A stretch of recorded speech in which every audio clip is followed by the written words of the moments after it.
Baik, Bismillahirrahmanirrahim. Assalamualaikum warahmatullahi wabarakatuh. Perkenalkan, nama saya Muhammad Imam Lubis, NPM 2008 260074.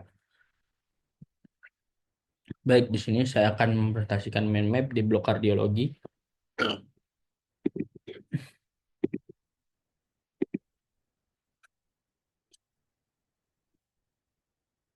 Untuk mind map saya berjudul supraventricular tachycardia atau SVT.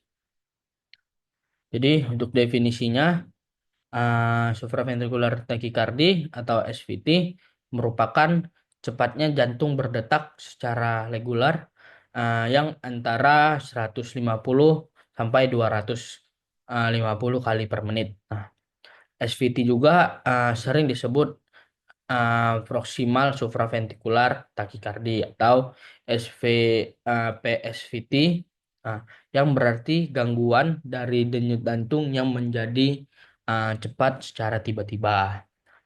Untuk etiologinya, jadi untuk etiologi supraventricular tachycardia atau SVT, dia bisa berupa gangguan konduksi normal jantung, peningkatan tekanan pada jantung, kelainan struktur kongenital, kemudian ada penggunaan obat yang tertentu, serta gaya hidup, dan berbagai etiologi tersebut dapat menyebabkan masuknya kembali influx yang telah sampai di ventrikel ke atrium jantung atau reentry.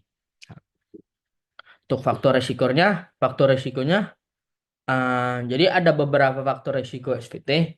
Adalah yang pertama jenis jenis kelamin perempuan, usia yang tua, riwayat keluarga SVT, mengonsumsi obat-obatan tertentu, kemudian ada gangguan metabolik, ada kelainan struktur jantung dan pengaruh emosional.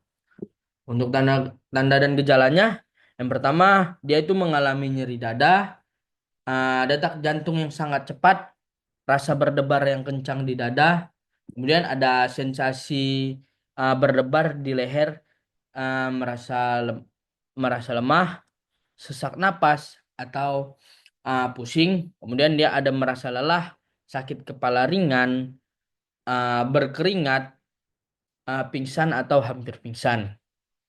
Nah, untuk cara menegakkan diagnosisnya, pertama dari anamnesis. Jadi pada anamnesis, pasien dengan SVT ini biasanya mengeluhkan palpitasi. Nah, kemudian gejalanya tersebut merupakan gejala paling sering pada SVT. Nah, kemudian dia ada rasa berdebar pada pasien SVT dan biasanya terjadi tiba-tiba dan sangat cepat. Nah, bedakan dari kasus onset perlahan yang merupakan takikardi sinus normal, serta bedakan dari kasus palpitasi irregular yang merupakan fibrilasi atrium. Nah, untuk pemeriksaan fisiknya mungkin dia bisa melakukan pemeriksaan fisik umum dari TTV dan pemeriksaan fisik generalisata. Dan untuk pemeriksaan penunjangnya, dia itu ada EKG. Jadi EKG ini merupakan temuan denyut jantung lebih dari 100 kali per menit. Nah, kemudian dia abnormalitas gelombang P dan interval VR. Nah, yang disertai gambaran ekspitasi seperti gambaran sindrom Wolf, Parkinson White, atau penyempitan gelombang. Untuk klasifikasinya, yang pertama ada takikardi sinus, yang kedua ada reentry nodus atrioventrikular atau AVNRT, kemudian ada takikardi reentry atrioventrikular, kemudian ada takikardi atrium, kemudian ada sindrom Wolf Parkinson White. Kemudian untuk tata laksananya dari non farmakologinya, jadi pada tata laksana awal non farmakologi itu dilakukan dengan vagal manuver, yaitu penjempitan sirkulasi area sinus karotis selama 10 detik dan dilanjutkan dengan kompres es selama 10 detik setelah dievaluasi. Nah, pada hasil EKG masih tampak adanya gambaran SVT.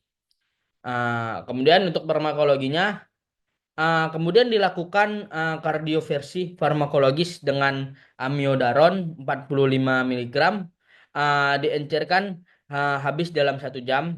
Kemudian gambaran EKG-nya setelah pemberian amiodaron ditunjukkan pada gambar yang kedua. Nah, setelah adanya perbaikan respon dari pasien, kemudian dia dilanjutkan terapi lanjutan dengan pemberian terapi rumatan amiodaron 90 mg dengan kecepatan 1 sesi per jam. Dan untuk prognosisnya, jadi untuk prognosisnya eh, prognosis pasien supraventrikular tachycardia atau SPT cenderung baik kecuali jika ada gambaran EKG-nya merupakan sindrom Wolf, Parkinson White yang meningkatkan resiko kematian mendadak. Nah, untuk edukasinya, pasien dengan supraventrikular tachycardia perlu diedukasi mengenai penyakit yang dideritanya, termasuk mengenai gejalanya. Kemudian pengobatan yang akan dilakukan serta resiko komplikasinya. Jadi, pada pasien yang sedang dalam terapi medikamentosa, jelaskan potensi interaksi obat atau efek samping obatnya. Kemudian pasien juga harus diedukasi mengenai pilihan untuk melakukan radioterapi ablasi untuk mendapatkan hasil yang lebih baik. Ini referensinya. Kurang lebihnya mohon maaf. Apabila ada kata-kata yang salah itu datangnya dari saya, dan apabila ada kata-kata yang benar itu datangnya dari Allah Subhanahu wa taala. Terima kasih. Sekian. Assalamualaikum warahmatullahi wabarakatuh.